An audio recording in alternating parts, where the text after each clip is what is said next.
என்ன உங்களுக்கு தெரியும், நிறைய வாட்டி பார்த்துருக்கீங்க. நீங்க எல்லாம் வெத்து வெட்டுன்னு நினைக்கிறீங்களே, அந்த common man. I'm just a stupid common man of this republic. Hi hello எல்லோருக்கும் வணக்கம். நேற்று போட்டிருந்த ஒரு வீடியோ வந்து சீமான் அண்ணன் பற்றி ஒரு வீடியோ போட்டிருந்தேன் இல்லையா. அதுக்கு வந்து சில பேர் வந்து என்ன ப்ரோ லைட்டாக வந்து நீங்கள் டிவிகே பக்கம் சப்போர்ட் பண்ணுறீங்க அப்படின்ற மாதிரி சில பேச்செலாம் போச்சு. டிவிகே சப்போர்ட் அப்படின்றதெல்லாம் கண்டிப்பாக கிடையாது. ஏன்னா டிவிகே தமிழ் தேசியத்தை ஆதரிக்க போகிறதும் கிடையாது. ஸோ நான் வந்து டிவிகேக்கு சப்போர்ட் பண்ண போகிறதும் கிடையாது. என்னென்னா டிவிகே மேலே இப்போது எல்லாரும் என்ன அலிகேஷன் மாதிரி போயிட்டுருக்கு அப்படின்னா வந்து எலெக்ஷன் ரிசல்ட்ஸ் வந்துச்சு. May 4th ரிசல்ட்ஸ் வந்துச்சு. நிறைய பேருக்கு இங்கே தெரியுமா தெரியலையான்றது தெரில. எலெக்ஷன் ரிசல்ட் வந்தவுடனே வந்து கவர்னர் வந்து யாருக்கு அதிக பெரும்பான்மை இருக்கோ அவங்கள ஆட்சிக்கு கூப்பிடுவார். பட் ஆனால் அந்த ஒரு 1 வீக்கில் என்னென்ன நடந்துச்சு அப்படின்னா தெரியாதவங்க தெரிஞ்சுக்கோங்க. இந்த டிவிக்கு ஆட்சிக்கு வரக்கூடாதுன்னு தமிழ்நாட்டில் இருக்கிற 2 முக்கிய கட்சிகள் இருந்து 2 பெரிய ஆளுங்க இத்தனை வருஷமா 60 வருஷமா ஆப்போசிட்டா கண்டெஸ்ட் பண்ணவங்க டிவிக்கு ஆட்சிக்கு வரக்கூடாது, நம்மளை தவிர வேற ஒருத்தன் வரக்கூடாதுன்றதுக்காக அவங்க 2 பேரும் அலையன்ஸ் பண்ணி அவங்க ஆட்சி அமைக்கிறதுக்கு முயற்சி பண்ணாங்க. இதுதான் உண்மை. ஸோ இந்த மாதிரி ஒரு பொலிட்டிக்கல் சினாரியோ தான் தமிழ்நாட்டில் இருக்குது. ஸோ மக்களாகிய நம்ம தான் இவ்வளோ நாளாக வந்து முட்டாளாக இருந்திருக்கோம். இத்தனை நாளாக வந்து அவங்க இவங்களை எதிர்த்துட்டு இருந்தாங்க, இவங்க அவங்கள எதிர்த்துட்டு இருந்தாங்க அப்படின்றது நம்ம நம்பி ஏமாந்துட்டு இருந்திருக்கோம். 3வதாக ஒருத்தன் புதுசாக வரும்போது அவங்களோட உண்மை முகம்லாம் வந்து தெரிய வருது. நீங்கள் வேணால் பாருங்கள், 2029 பாராளுமன்ற தேர்தலில் கண்டிப்பாக இப்போ நான் குறிப்பிட்டேன் இல்லையா, அந்த 2 கட்சியும் கூட்டி அமைச்சு தான் கண்டிப்பாக போட்டிடுவாங்க. ஏன்னா வந்து நிலைமை அப்படி போயிட்டுருக்கு. அதுக்குன்னு டிவிகே மேலே தப்பே இல்லையா அப்படின்றதுனா கண்டிப்பாக டிவிகே மேலே நிறைய தப்பு இருக்குது, இல்லைன்னா நான் சொல்ல. அவங்க அமைச்சர்கள்லாம் வந்து கீர்த்தனா மாதிரி அவர் அமைச்சர்கள்லாம் தெரில, கீர்த்தனா நாயுடு சரியில்லை நீங்கள் அப்படின்ற மாதிரி தான் சொல்லணும்னு தோணுது. சில அமைச்சர்கள்லாம் அப்படி தான் இருக்காங்க, ஒன்றுமே பண்ண முடியல. ஆனாலும் டிவிகேயில் சில நல்ல அமைச்சர்கள் இருக்க தான் செய்கிறாங்க. எனக்கு வந்து அறநிலையத்துறை ரமேஷ் அவர்களோட செயல்பாடு ரொம்ப பிடிச்சிருக்கு. அதே மாதிரி அருண்ராஜ், இந்த மாதிரி சில அமைச்சர்கள்லாம் இருக்காங்க. பள்ளிக்கல்வித்துறை அமைச்சர் வந்து ராஜ்மோகன் ஆகட்டும், இந்த மாதிரி சில அமைச்சர்கள் நல்லா பண்ணுறாங்க அப்படின்ற மாதிரி தோணுது. அதுவும் இல்லாமல் நான் பர்சனலாக வெரிஃபை பண்ண விஷயம் என்னென்னா, சிஎம் விஜய் வந்து டெய்லியும் 9 to 5 செக்ரட்டேரியட்டில் இருக்கார். எல்லா ஃபைல்ஸையும் அவர் தான் பார்க்குறாரு, செக் பண்ணுறாருன்ற மாதிரி நான் கேள்விப்பட்டேன். இது உண்மையிலேயே வந்து ஒரு வரவேற்க தகுந்த ஒரு விஷயம். ஏன்னா இத்தனை வருஷமாக நடக்காத ஒரு விஷயம் தமிழ்நாட்டில் இப்போ நடக்கும்போது கண்டிப்பாக வந்து ஒரு அரசியலுக்கே அவங்க புதுசுன்னும் போது அதிகாரத்துக்கு அவங்க இப்போ வந்திருக்காங்க.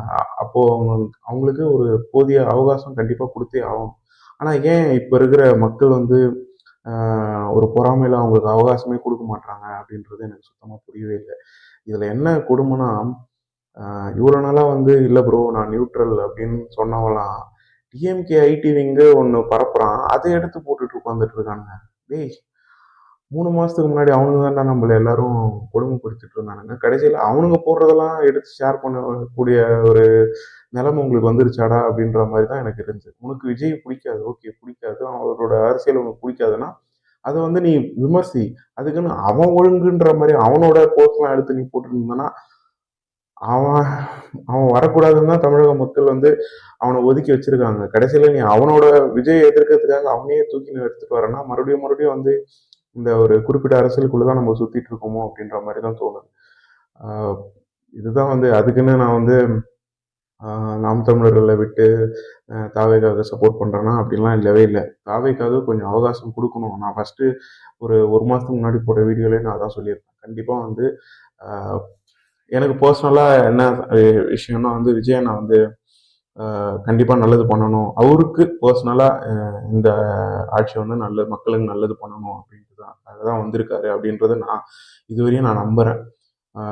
அது தெரில, அது என்ன மாதிரி போகும் அப்படின்றது தெரில. அடுத்த 5 வருஷம் கழிச்சு தான் அவரோட ஆட்சியோட செயல்பாடை பற்றி நம்ம சொல்ல முடியும். இப்போவே சொல்கிறது வந்து எல்லாரும் மாதிரியும் நான் டிஎம்கே ஐடிவிங்க எடுத்து பரப்புற மாதிரி தான் அப்புறம் நானும் விமர்சித்தேன். அப்படி தான் இருக்கணும், அதை நான் செய்ய விரும்பலை. 5 வருஷம் கழித்து இந்த ஆட்சியோட செயல்பாடு எப்படின்றது நம்ம பார்க்கலாம். அதுக்குன்னு 5 வருஷம் கழிச்சு தான் நீ பேசுவியா, இப்போல்லாம் பேசக்கூடாதா அப்படிலாம் கிடையவே கிடையாது. நிறைய பேச வேண்டிய விஷயத்துக்கு கண்டிப்பாக பேசி தான் ஆகணும். இந்த மாதிரி வந்து நிறைய குற்றங்கள் நடக்குது, பெண்களுக்கு எதிராக குற்றங்கள் நடக்கும்போது கண்டிப்பாக நீங்கள் வந்து குரல் எழுப்பலாம், அது தப்புன்னு இல்லை. ஆனால் வந்து கொஞ்சம் ஒரு 3 மாதத்துக்கு முன்னாடி என்ன நடந்துச்சு தமிழ்நாட்டில், இப்போ அது எப்படி நடக்குது அப்படின்றத கொஞ்சம் யோசிச்சு பாருங்கள்.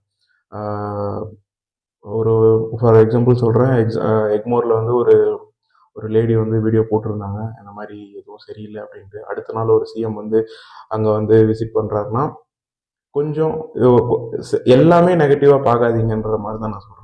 பாசிட்டிவும் பாருங்கள் கொஞ்சம். ஒரு நீங்கள் கண்ணில் எப்படி கட்டியிருக்கீங்கன்னா வந்து உங்களுக்கெல்லாம் தெரியும்.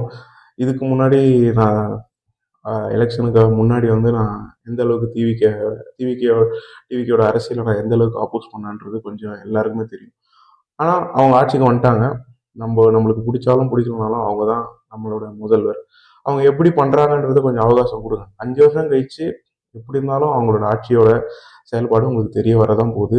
அதுவும் இல்லாமல் இவங்க 5 வருஷம் ஆட்சி பண்ணிட்டாங்கன்னா நீங்கள் சொல்கிற மாதிரி அவங்க ரொம்ப மோசமாகவே ஆட்சி பண்ணியிருந்தாலும் மக்கள் அவங்கள தோக்கடிக்க போகிறாங்க, தோக்கடிக்கட்டும். அதை விட்டு ஏன் நீங்கள் வந்து எனக்கு எப்படின்னா விஜய் மேலே ஏதோ தனிப்பட்ட வெஞ்சன்ஸ் வச்சுன்னு நீங்களாம் பேசுகிறீங்களோ, அதுக்கு முன்னாடி அப்போ எலெக்ஷனுக்கு முன்னாடி பேசும்போதும் நீங்கள் வந்து எனக்கெல்லாம் சப்போர்ட் பண்ணும்போது எனக்கு எப்படி இருந்துச்சுன்னா, இவங்களை அரசியல் புரிஞ்சு தான் சப்போர்ட் பண்ணுறாங்க அப்படின்னு நான் நினச்சிட்டு இருந்தேன். ஆனால் வந்து எப்போ நீங்கள் டிஎம்கே ஐடிவியோட போஸ்ட்லாம் எடுத்து விஜயை அட்டாக் பண்ண ஆரம்பிச்சிங்களோ அப்போ உங்களுக்கு பிரச்சனை அந்த அரசியலே கிடையாது. உங்களுக்கு பிரச்சனை வந்து விஜய் தான் பிரச்சனை. விஜய் வந்து சிஎம்மா வந்தது பிரச்சனை, விஜய் இந்த அளவுக்கு வளர்ந்தது பிரச்சனைன்றது தான் நான் இப்போ புரிஞ்சுக்கிறேன். நான் அந்த மாதிரி அரசியல் நான் பண்ண எனக்கு பிடிக்காது. தப்புனா தப்பு, ரைட்னா ரைட்டு.